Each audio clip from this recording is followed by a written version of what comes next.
We are wondering what is happening to the world. Everything is changing.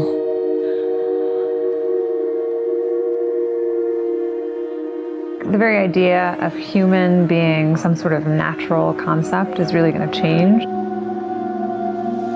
Our bodies will be so high-tech, we won't be able to really distinguish between what's natural and what's artificial.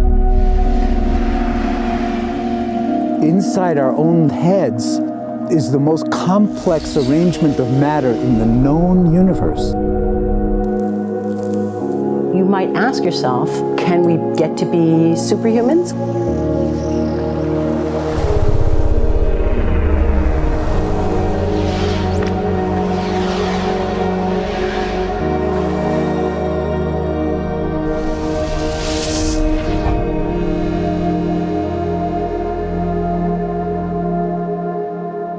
The original Industrial Revolution was driven by the discovery that you could use steam engines to do all kinds of interesting things. But that was followed by additional revolutions for electricity and computers and communications technology. We're now in the early stages of the fourth Industrial Revolution, which is bringing together digital, physical, and biological systems. One of the features of this fourth Industrial Revolution is that it doesn't change what we are doing, but it changes us. With the ability to visualize brain activity, for example, through a simple consumer-based EEG device, it gives us access to ourselves in ways that we've never before thought possible. It unlocks the black box that is the brain and enables us to really, truly be able to realize an identity that is aspirational. There's now a scientific foundation for the effects of mindfulness on the brain, on the genome, on biological aging. And when the human mind does know itself, then you get the potential for a new renaissance that restructures itself in terms of our relationship to life, our relationship to the planet, our relationship to work. We need a different economic model. And by that, I don't mean capitalism versus communism. What I'm talking about is a shift in the system along the lines of the two big changes that happened in the 20th century, Keynesianism, with a much greater focus on health and education and the role of government working with business, and then a reaction against that in late century to neoliberalism, where the focus was on free markets, freedom of the individual, and getting governments out of the way.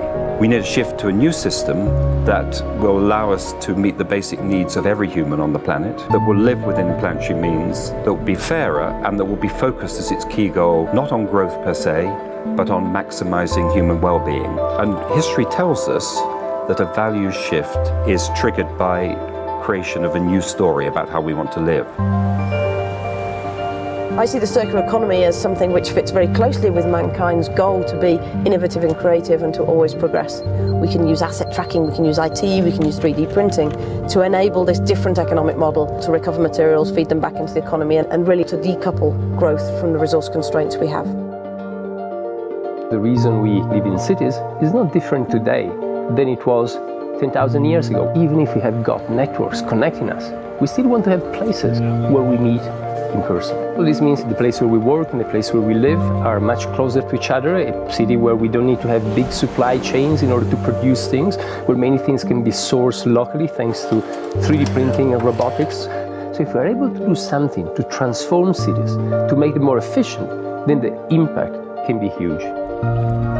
Think about the prospect of getting rid of plastics. We must not only be inspired or informed by nature, but actually use natural organisms with which to design products and building parts. Only instead of varying material properties, we're varying biological functionality. Design is critical today because it's the first signal of human intention. So the question of adding quality to quantity, it isn't a matter of simply circulating things that are potentially toxic. It's circulating things that are safe and healthy for all generations. So the goal is no longer, I want to be less bad, less monotonous, less unsafe, less unjust. It's really about a diverse, safe, healthy, and just world with clean air, clean water, clean soil, clean energy. Together we are fighting to preserve our fragile climate from irreversible damage and devastation of unthinkable proportions.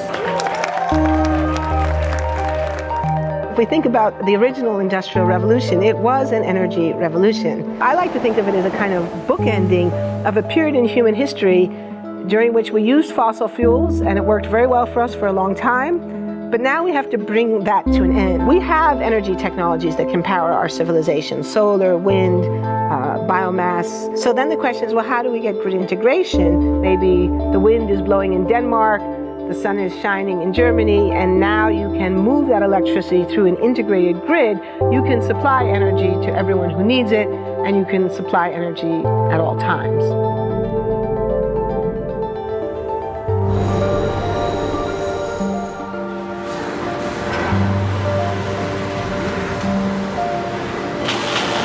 Walking around, you do see different stuff as far as like the body marriage line.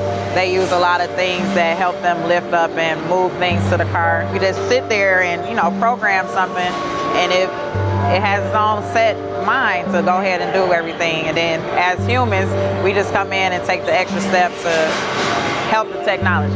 It's not the cure-all for everything. There's definitely a lot of things where people perform the operation better, but certainly for the right applications, robotics are a huge improvement for the process. The prediction of 5 million jobs lost by 2020 to technology is serious, but it's not the main question. Construction, manufacturing, services, public health and education, these industries will still exist. The main question is, what will be the future of work? How will we define work? How will we share the wealth? From the viewpoint of the labor or jobs, now we really need new education or new training. We're working with a World in Motion and FIRST Robotics, trying to encourage students from third grade all the way up through the end of high school. We had students make sailboats, and then we had them race them, and so they could see how quickly they could move. And they immediately went back and started to say, oh, I saw what happened, I'm going to go change this or that. And that was third graders.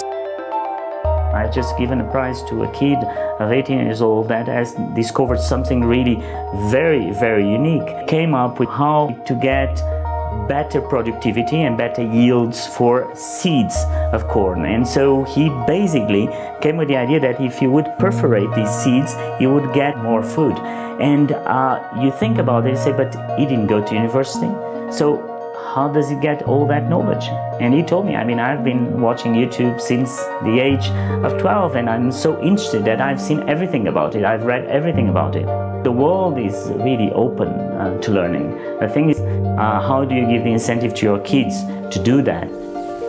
It's this ability of digital technology to change outcomes, to truly empower people all over the world that can create a more equitable growth, because I think the world needs that.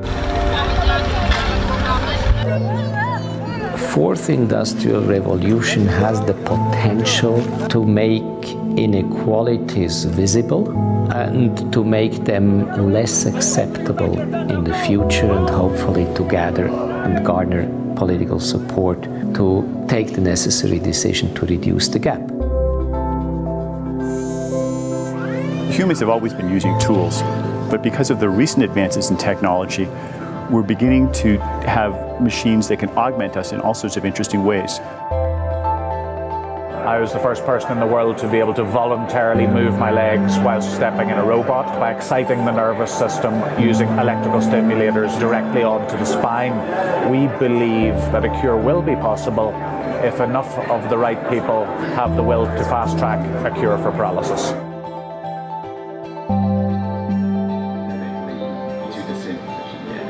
We take two things from the patient. First, we take a three-dimensional X-ray, and we extract the three-dimensional data out of that so we can make a perfectly shaped puzzle piece. And then we also take a sample of fat tissue from the patient so that we can extract the stem cells out of those. And we use those stem cells with this three-dimensional scaffold that we fabricate, and after 3 weeks, we have a piece of living bone that's ready for implantation. Being able to use genome editing to understand the genetic changes that lead to cancer, and technologies like drug delivery, getting molecules into particular types of cells. There's a lot of excitement about being able to move much more quickly on this disease. One of the things that I think is so essential to free and open societies is freedom of thought. And up until now, the conversation we've been having is around freedom of speech. Once we can access people's thoughts and access people's emotion, we have to create a space that enables people to think freely, to think divergent thoughts, to think creative thoughts. And in a society where people fear having those thoughts, the likelihood of being able to enjoy progress is significantly diminished. We need to take responsibility at every level of society, from the individual and the personal to the institutional to the global, to adapt to these technological challenges and changes which are redefining what it means to be human, what it means to work, what it means to be completely embedded in this world. People always ask me if I'm an optimist or a pessimist. The technology exists, but how do we get it and implement it at the scale we need at a price that people around the world can afford? Even though we have everyday problems we have to solve, we have to find a way to lay the foundations for the innovations of tomorrow.